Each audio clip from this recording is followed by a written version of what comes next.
her grandmother. I saw how grateful he was that long after she should have retired, she was still waking up every morning, catching that bus to her job at the community bank to make sure she was doing everything she could to support his family. And he watched as she was passed over for promotion simply because she was a woman. But he saw how she kept on getting up. That's right. You know, doing what she had to do, that same job year after year, and doing it without complaint or regret. See, with Barack, I found a real connection because in his life story, I saw my own. Growing up on the south side of Chicago, I watched my father make that same uncomplaining journey every day to his job at the city water plant. I saw how he carried himself with that same dignity, you know, that same pride of being able to provide for his family, that same hope that his kids would one day have opportunities he never dreamed of. Now, how many people here like that have folks like that in their lives?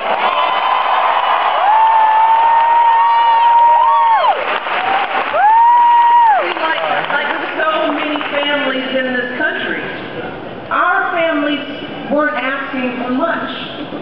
Yeah, they didn't begrudge anyone else's success. That's right. They didn't mind if others had much more than they did. In fact, they admired it. They simply believed in that fundamental American promise that even if you don't start out with much, if you work hard and do what you're supposed to do, then you should be able to build a decent life for yourself and an even better life for your kids and your family.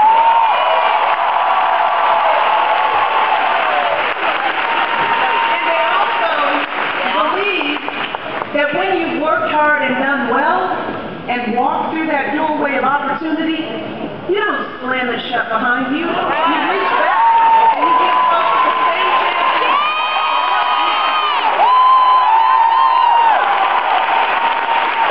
That's how Barack and I and so many of you were raised. These are the values that we were taught. You know, we learned that how hard you work matters more than how much you make. We learned that the truth matters. So you don't take shortcuts or game the system. You don't play by your own set of rules. And we learned that no one gets where they are on their own. That's right. That each of us has a community of people lifting us up, from the teachers who inspire us to the janitors who keep our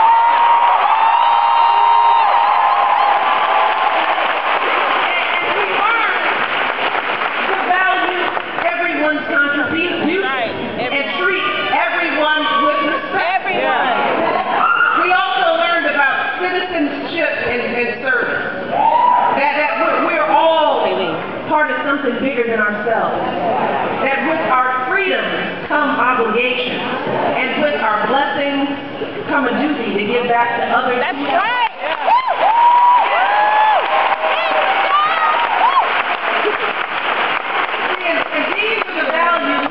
Barack, such an extraordinary husband to me and a phenomenal father to our girls.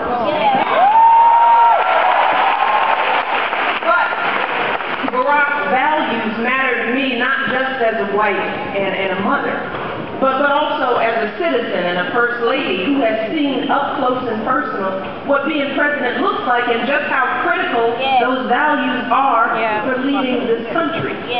See, over the past 3.5 years, I've seen how the issues that come across the president's desk are always the hard ones. You know, the decisions that aren't just about the bottom line, but about laying a foundation for the next generation. I've seen how important it is to have a president who doesn't just tell us what we want to hear, but who tells us the truth.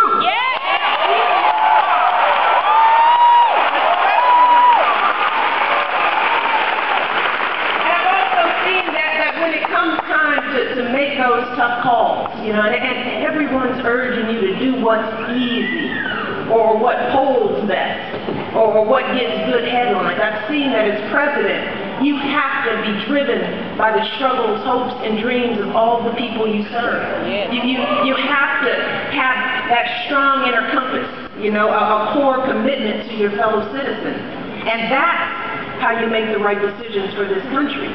That's what it takes to be a leader. And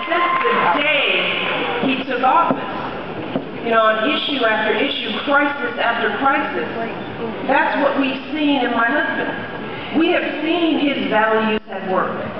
We've seen his vision unfold. We've seen the depths of his character, courage, and conviction. I mean, think back to when Barack first took office.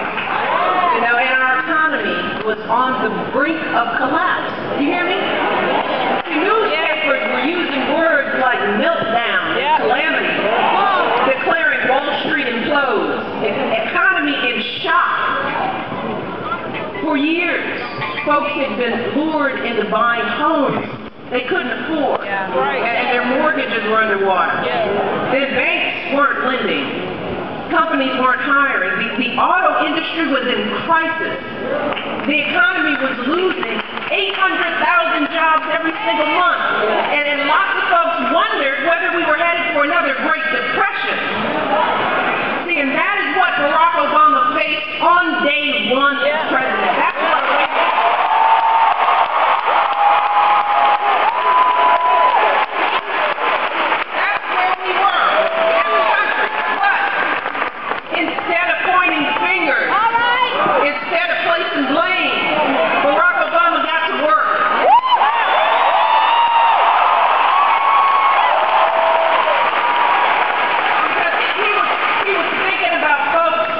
like my dad. He was thinking about folks like his grandmother, and that's why he cracked down on lending abuses, so that today, when you apply for a mortgage or a credit card, you know exactly what you're getting into. That's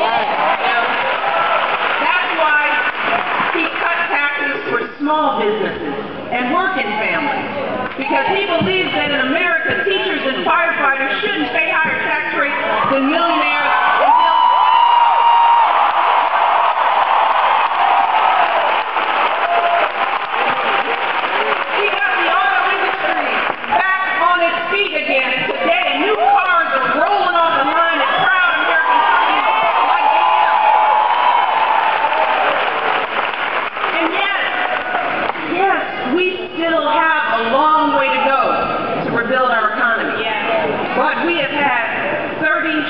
Months of private sector job growth, a total of 4.6 million new jobs, good jobs right here in the United States of America.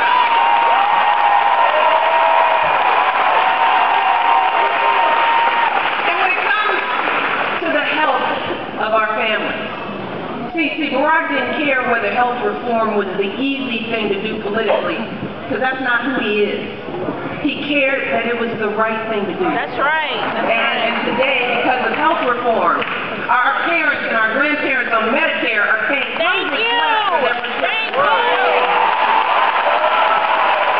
Today, our young people, like many of you here, can stay on your parents' insurance until you're 26 years old.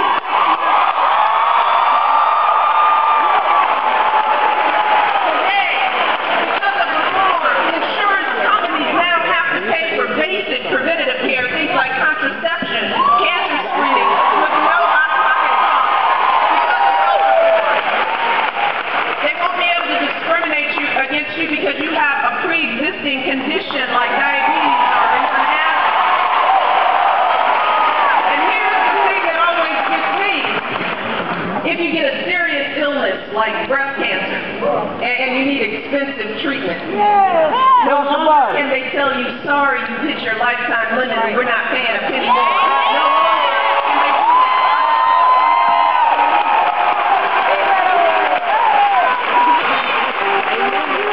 When it comes to giving our young people the education they deserve,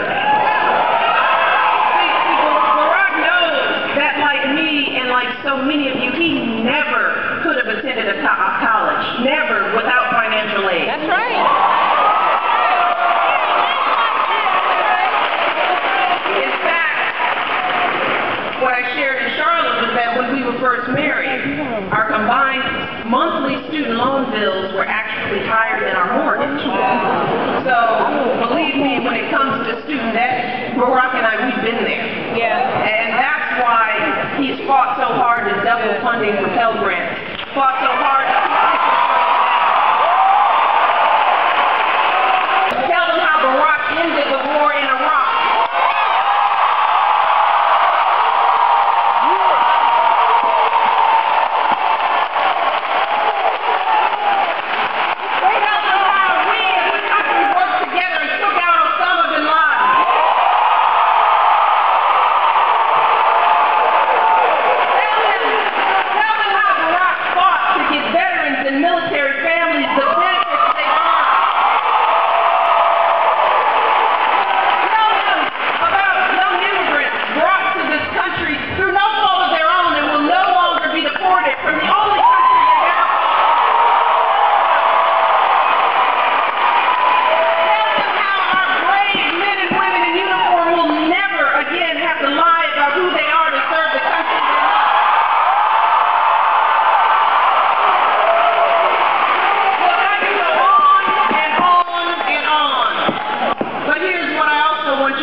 same opportunity, no matter who we are, or where we're from, or what we look like. But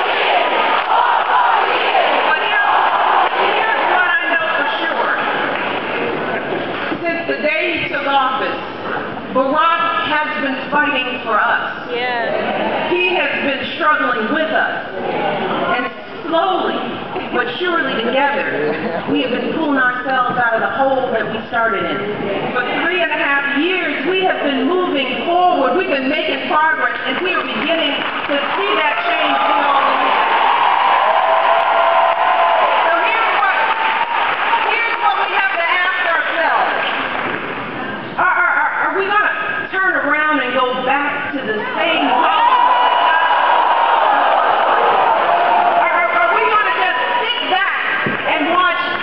That we worked for and fought for to just slip away? Or are we going to keep moving this country forward? What are we going to do? But here's the thing. In the end, the real answers to those questions is on us. It's up to us. Because all the hard work, all the progress, all that we've done is all on the line this November. It's all at stake. And as my husband has said, this election will be even closer than the last one.